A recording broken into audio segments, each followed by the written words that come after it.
All right, so let's get hyped for El Viento, run by belthegor.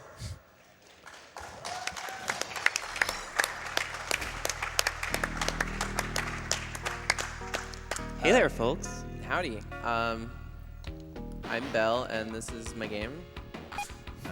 Yeah, This is El Viento. it's Spanish for the viento. Correct. That's exactly what it is. Yes, that's definitely what it is. It's actually the wind. So we're gonna get started in a second here. Just one quick thing. Just wanted to go over this mechanic real fast. So if you press down and right, or down, just diagonally. Diagonally, forward and down. Yeah, and Mash, jump. and mash jump. That's the sprint. Yeah. We're going to be sprinting pretty much the whole time. Yeah, throughout the entire game. Yeah, So it's gonna it's a start lot. fast and stay fast.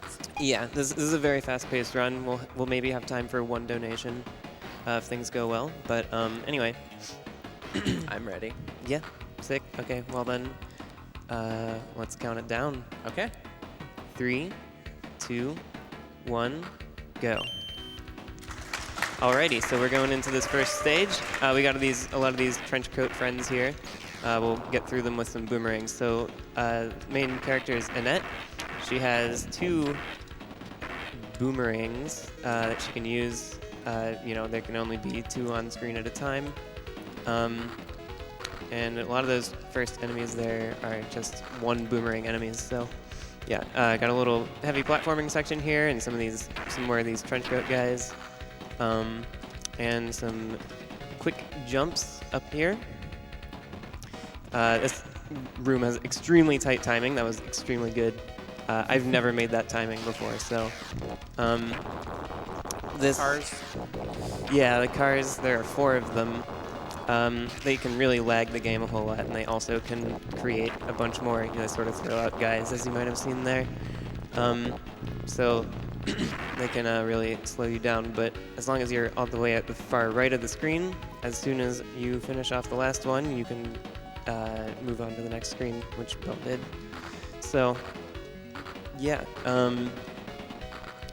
Thread that needle, and we're on to the first boss, the tank. So this boss has 3 phases. There's this part where it just shoots you with the main gun, and it really chunks your damage, or chunks your health really fast. Second one is these bombs here. Pretty hard to dodge, but luckily we have the chain gun at the end, which just shoots right through your head, doesn't hurt you at all. So third phase is free, but the first 2 are pretty tough. Bell makes it look easy, as a world record holder only can. So we'll go up here, taking bets on what national monument this stage is. You can tell by all the faces, but we'll go over it at the end of the thing. So Bell picked up some. Homing power up. Yeah, the homing power-up. There's the little diamonds at the beginning. That'll be useful for the boss, and was also useful for the cacti that were back there. Also, this stage has a lot of logs. They disappear pretty much as soon as you step off of them, or maybe a little bit earlier. We've got some more faces on these rotating platforms that are a lot harder than they look. And yeah, so perfect timing coming through here. That is really hard. Those windows are very tight. So we're on to the boss. You can get her into this. She'll just sort of follow you over to the side of the screen and just sort of hang out there. And there's an optimal mash pattern, and Bell got it. So very good. And as you've almost certainly guessed by this point, that was Mount Rushmore. Clearly. Yeah, clearly. So we're on to the third stage. I just lost my audio, Yes. by the way. Ooh. Yeah. We're on to the third There it stage. Oh, there we go. Got it. All right. We're on to the third stage, the Speakeasy.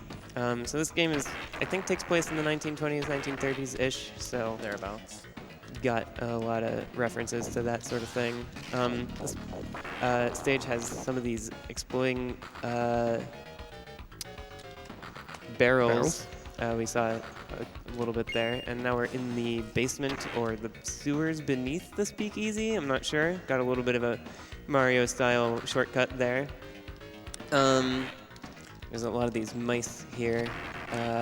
Sort of have to outrun them on this little segment here. Jump off that fish and go even deeper into the catacombs. Every speakeasy has a catacomb underneath it, of course. Yeah, with you know, water serpents and caveman people throwing Got a little stone caught up there. axes. What's that? Got a little caught up there. Yeah, it happens. These blocks can be really tough to deal with.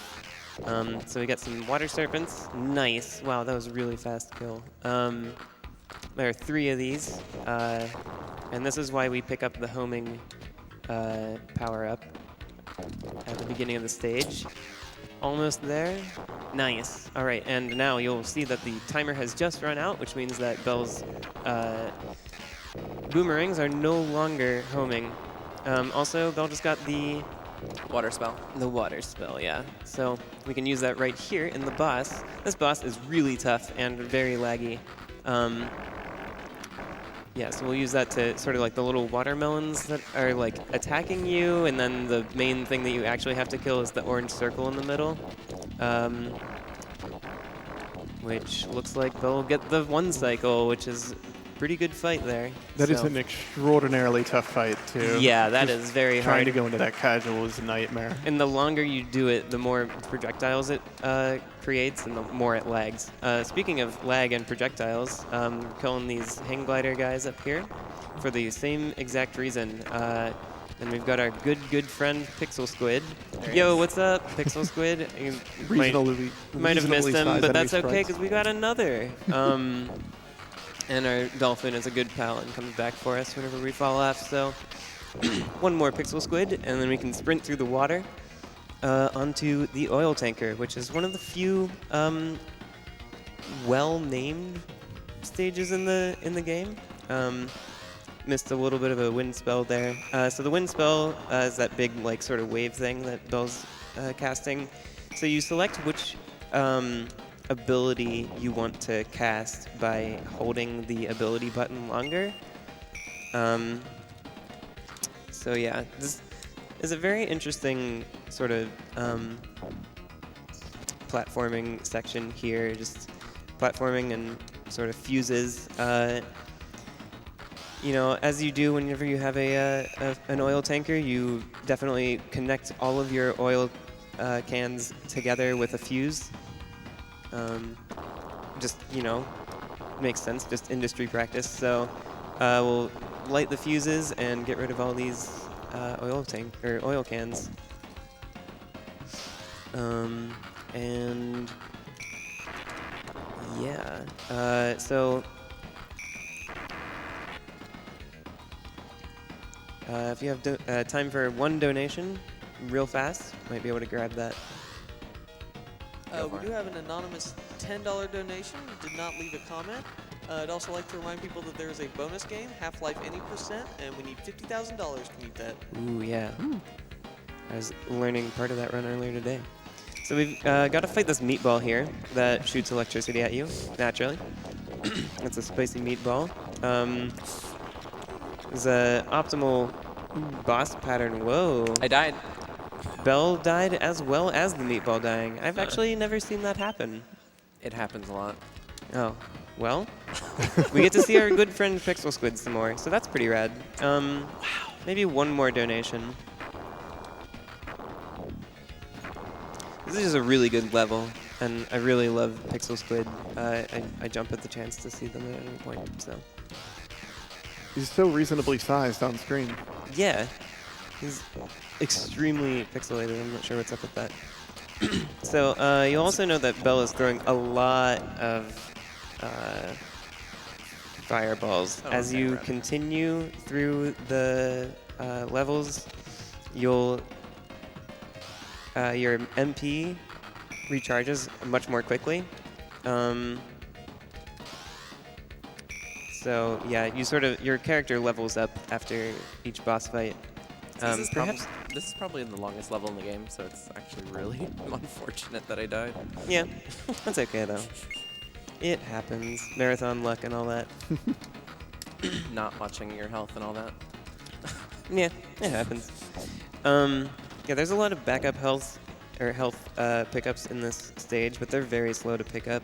You gotta use like the water thing, and it's like a weird water spell maze. So, and that is a magician sort of, or mage, I guess, sort of character. So she's also got some boomerangs just for the physical damage backup, I guess.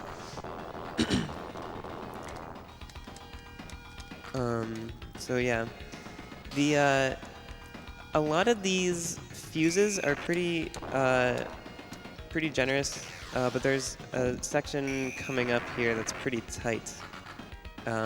It's where there's several different fuses sort of like layered behind one another. So we sort of float through this water stuff, I guess. So yeah, these ones right here, the timing can be really tight. And Belle has done it twice, which is really just a testament to how good Belle is at this game. So more meatball.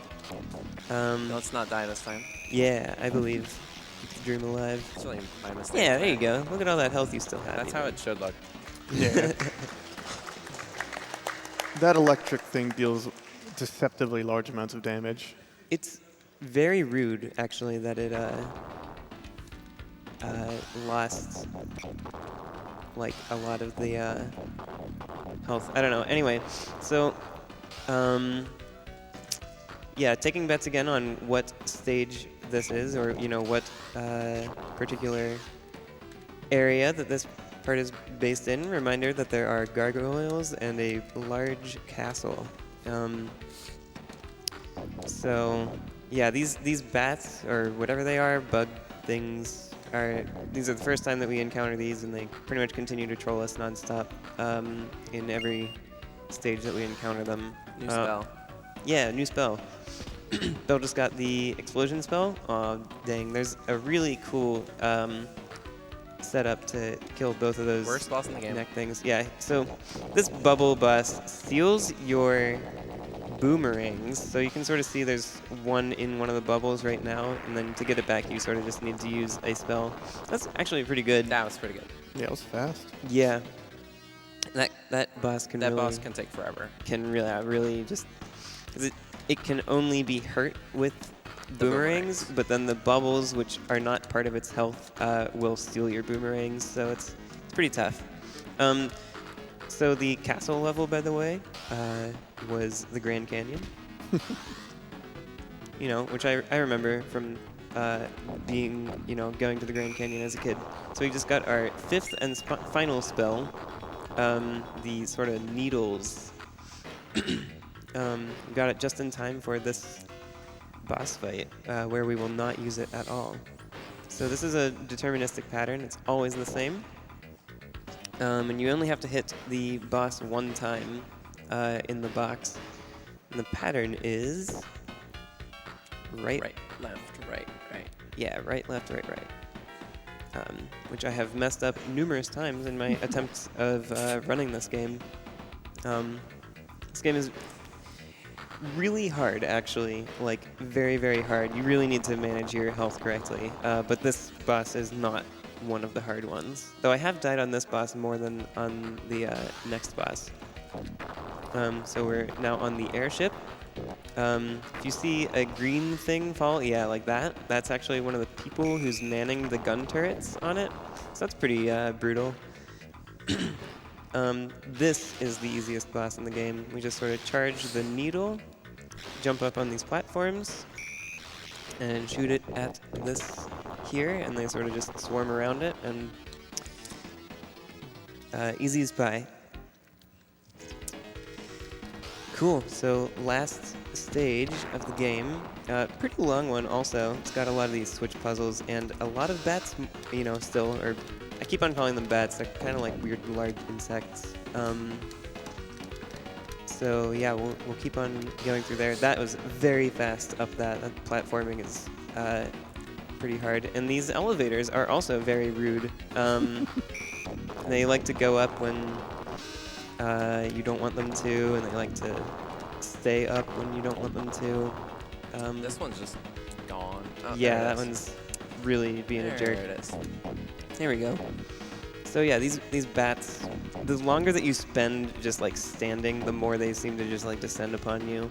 Yeah, they'll and just lag the game right out. Yeah, they lag the game out, and they also just nickel and dime you for all of your HP, which is really not good and very easy for them to do because there are no iframes in this game. So Basically not. yeah, pretty. I mean, there are, but you know, it's like a tenth of a second or something. But being assaulted by bats is just about as bad as standing in spikes. So it's pretty bad, as you can imagine. Yeah, this level kind of relies on you not knowing where to go, and the bats just kind of whittle you down as you wander through it. Yeah, and that's this level is why I quit trying to run this game. Everything else was pretty much fine, but yeah, we've got a little switch puzzle here. Yeah, Bill will dismiss that very quickly, being a literal gosh gamer. We're on the final boss, so get ready time is on coming time. up. Time will be when the explosion freezes. I need to listen to this so I can get my audio cue. Yeah, there's a music cue.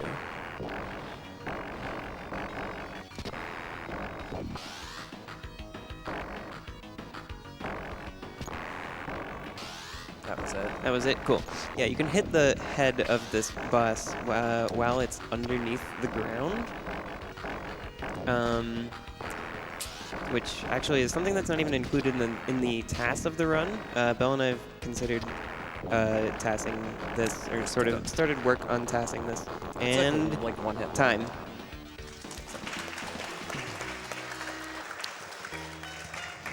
It's a lot of stuff all at once. A lot of information about this game. It's pretty complex. It's too fast. Yeah, it's a very fast game and very hard. We can enjoy our ending with all the plot we saw there. Yeah, Yeah, we're sad for some reason. yeah. She feels sad because I think she like just sort of killed her sister or something like that, or her only remaining family, which is again pretty brutal. I think they were trying to summon Bad Haster, if I'm not mistaken, but Yeah. Ernest Evans, by the way. yeah, shout out Yeah, to Ernest Evans. That's him. Shoutouts to Ernest Evans. This is actually the first game in what is considered to be the Ernest Evans trilogy. Yeah, which is interesting because this is the first game, so it seems like it should be the El Viento Did we trilogy. call time? What was the time? I It wonder. is 15:29. That's what I got? Yeah. Okay. That's. That's I think that redoing that level was the death. Just, yeah not the- helping much. With the death, that was pretty good, though. Yeah, Bell does have the world record, which is a 12 and a half 12:30. minutes. Yeah, 12:30 even, and you just got that the other night before Yeah. packing for GDQ. Yeah. Correct. Yeah, that was pretty rad. Everybody seems to be setting PBs while I'm gone. Anyway, so yeah, definitely be sure to check out Bell's channel. Shoutouts to Tenebrae, who had the world record when I started, because his run just is what got me going on this. Yeah, Yeah. I think a lot of the tech was derived from things that Tenebrae had done, if I understand correctly. Mm. Yeah. Just kind of built on that. Yeah, absolutely. Yeah, Yeah, absolutely. So yeah, I've about it. sorry, go ahead. Go ahead. I've been Ariel, and we've got Glitchless I've here. been glitchless. Yeah. We'll continue also to be Ariel and Glitchless. And for I listeners. have been Bell. Yeah. Cool. And I think we're Shoutouts to good. Wolf Team. Cool. Shoutouts to The Wolf end. Team. Wolf Team versus Deer Force. Cool. All right. Thanks, Paul. Thanks, Wolf.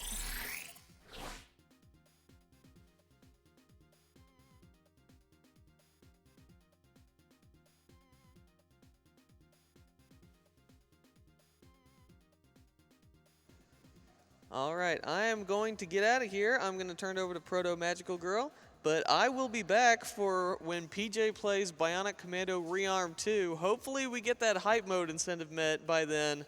Get that money in, because I want to hear a bunch of screaming.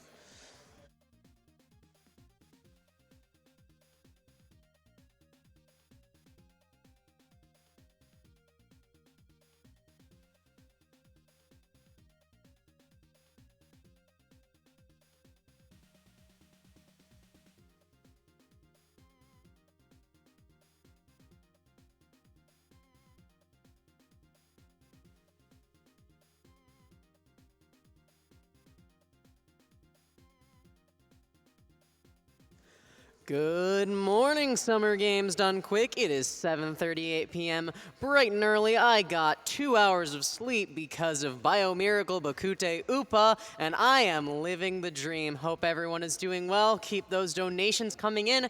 But for now, we are going to go over to an interview where Jay Hobbs is with Zik3, the runner of Titan Souls. Hello everyone, welcome back to Morning Games Done Tired. My name is Jay Hobbs, I'm here with Zik3. Zik, how many hours of sleep did you get last night? Less than the recommended 8 hours of sleep. Right. We'll just say that. All right, so you're gonna be running Titan Souls. Correct. For anyone who's not familiar with this game, why don't you kind of give us a little rundown of what to expect with Titan Souls? Sure. So basically, to really simply put the game, just imagine it kind of like a 2D Shadow of the Colossus. It's going to be a big boss rush game, you know, all the bosses die in one hit, the character, you die in one hit. It's a very challenging game. So it's going to be, for those of you who've played the game before, you're really going to be impressed by kind of just watching the game, every boss be torn apart very quickly. For those of you who haven't seen the game or played the game before, I think it's just going to be a really cool experience altogether. All right, so it sounds like the kind of game that's perfect to do on very little sleep, right? Oh, absolutely. Challenging game. Reaction time is on top right now. Right. I've gotten 0 sleep, so at least I'm not the one doing the run. Well, I want to jump straight into some social media questions because we had some inquisitive, Twitter users out there. At Trip6FlipYoBic asks, having an extensive library of runs, what made you focus on Titan Souls? Because, I mean, we saw you at SGDQ doing EnviroBear, right? And now we're seeing Titan Souls out of you. Oh, I mean, this is nothing on EnviroBear. I mean, that was the most challenging run I've ever done. Of course. But I mean, Titan Souls, it was kind of my first speed game I ever did, and so it's a really interesting game, and it's easy to practice. There's a really big community around it, a lot of cool people around it.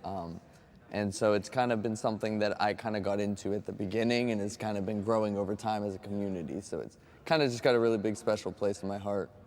That's cool, man. Let's jump into another one here a little lower on. We got Mrs. Loveit 105 asks, what drew you to Titan Souls as a speedrun? Kind of the same, in the same vein, but like what specifically about Titan Souls when you first played it or whatever really drew you to wanting to run it? Right. Well, so the game was first introduced to me by a good friend of mine. He was like, oh, you got to play this game. I just tried it. It's really fun. So I played through the whole game, and I really enjoyed it. And so I really was like, oh, I want to kind of get all the trophies in the game because I had it on PS4. And one of the trophies was complete the game in under 20 minutes. So I had to do it. I was just going for it, and I finally did it. And I was like, this has to be the best time in the world. I had to just have the best time. And I go online, and it's not even close. Not even close. So from there, that's kind of how it all began. Fantastic. What are some kind of big moments people can look out for if they're, tuning in right now, super tired, and they just want to hit that one big moment or something? Is there something like that in the run? Well, it's nice. A lot of the bosses are broken up into like hub worlds. So if you're really looking for more of the interesting and really challenging parts of the run, will be in like the fire world or the ice world of the run. So again, if you're very tired, the very easy parts to look out for. Excellent. All right, let's get another Twitter question. We got one from @KimInTheNets. What is your favorite cube in the game? Favorite cube? There are a good amount of cubes. I'm gonna go to wild card here, and there is a boss called Double I Cube, and even if you played the game before, you probably have no idea what that is, so stay tuned and I'll talk about it during the run. Okay. Oh, I like it, leaving us in a little bit of suspense. Exactly. Leading into it. And, well, we've got one from @Realm Copier who asks, which boss is best boss? Is that kind of in the same vein as the last one? I would say it's a little different. I'll kind of spin the question a bit because I'll kind of say, best boss for the run I'm doing today, I would say is Obello, the mushroom boss. I think it just has a really cool strat. And if you've seen the run I did at SGDQ 2017, it's gonna be wildly different than that. And I think it's just one of my favorite fights during the run. Well, awesome. With this being a game that you've run before, and just having done several GDQ runs in the past, do you find that your nerves are better this time around, or is it too hard to even think about the nerves with a little bit amount of sleep? A little of both. It's interesting because it's one of those things that I feel like, you're very nervous. Your nerves kind of get to you, and I think once you sit on stage, you know, you get that headset on, you have the controller in your hand, and you're just like, I do this every day. This is great. And you're just kind of get in that zone and do your thing, and all the nerves kind of disappear. Well, awesome, Zik. It's been a pleasure talking with you, man. It's been a pleasure. Very much good luck on your Titan Souls run later. Thank you. For now, I'm going to throw it back to Proto because we've got Jay Buzzy B ready to play Zeo Drifter coming up next. Thank you very much for that wonderful interview, J Hobbs and Zik3. While we're still setting up for Zeo Drifter, I've got a couple donations from some wonderful people here that I am going to read. We've got $10 from Doom44. El Viento, because every speakeasy has a water serpent in the catacombs. Glad to see Bell running. Always makes it look so easy.